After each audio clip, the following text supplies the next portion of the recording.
ತಮಿಳುನಾಡು ದೇವಾಲಯಗಳ ಬೀಡು. ಅಲ್ಲಿನ ನೂರಾರು ಬೃಹತ್ ದೇವಾಲಯಗಳಲ್ಲಿ ಗಂಗೈಕೊಂಡ ಚೋಳಪುರಮಿನ ಶಿವಾಲಯವು ಪ್ರಸಿದ್ಧವಾಗಿದ್ದು, ಈ ದೇವಾಲಯವು ತಮಿಳುನಾಡಿನ ಅರಿಯಲ್ಲೂರಿನಲ್ಲಿದೆ.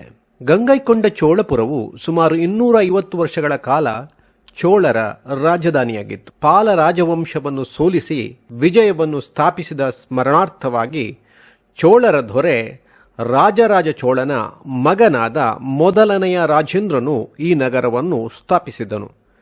ದಕ್ಷಿಣದಿಂದ ಉತ್ತರದವರೆಗೂ ವಿಜಯ ಪತಾಕೆಯನ್ನು ಹಾರಿಸಿದ ಈತ ಸೋತ ರಾಜ್ಯದ ರಾಜರು ಗಂಗಾ ನದಿಯ ನೀರನ್ನು ಭಾಂಡಗಳಲ್ಲಿ ತುಂಬಿಸಿ ಕಳುಹಿಸಿಕೊಡಬೇಕೆಂದು ಮತ್ತು ಈ ದೇವಾಲಯದ ಬಾವಿಗೆ ಸುರಿಯಬೇಕೆಂದು ಒತ್ತಾಯಿಸಿದನು.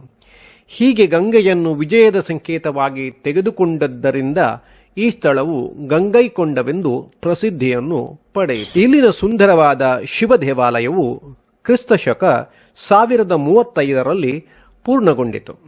ದೇವಾಲಯದ ಪ್ರವೇಶದ್ವಾರದ ನಂತರ ಬೃಹತ್ ನಂದಿಯ ವಿಗ್ರಹವು ಕಾಣಸಿಗುತ್ತದೆ.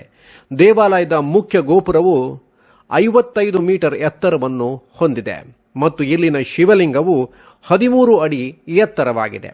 ಹಲವಾರು ದೇವತೆಗಳ ಪೂಜಾ ವಿಗ್ರಹಗಳು ದೇವಾಲಯದ ಒಳ ಪ್ರಾಕಾರದಲ್ಲಿ ನಾವು ಕಾಣಬಹುದು. ಅದಲ್ಲದೆ ಯಾಲಿಯ ಬೃಹತ್ ಮೂರ್ತಿಯನ್ನು ನೀವಿಲ್ಲಿ ನೋಡಬಹುದು. ಚೋಳ ಸಾಮ್ರಾಜ್ಯದ ಅವನತಿಯ ನಂತರ ಪಾಂಡ್ಯರು, ಹೊಯ್ಸಳರು ಮತ್ತು ವಿಜಯನಗರ ಸಾಮ್ರಾಜ್ಯದ ಅಧೀನವಾಗಿತ್ತು. ಆದರೆ ದೆಹಲಿ ಸುಲ್ತಾನರ ಸಮಯದಲ್ಲಿ ದಾಳಿಗೆ ಸಿಕ್ಕಿ ಈ ದೇವಾಲಯವು ಒಂದಿಷ್ಟು ನಾಶ ಹೊಂದಿತಲ್ಲದೆ ಇಲ್ಲಿನ ನಗರವನ್ನು ಅವರು ಕೊಳ್ಳೆ ಹೊಡೆದು ನಾಶ ಮಾಡಿದ್ದರು ಎಂದು ಇತಿಹಾಸವು ತಿಳಿಸುತ್ತದೆ.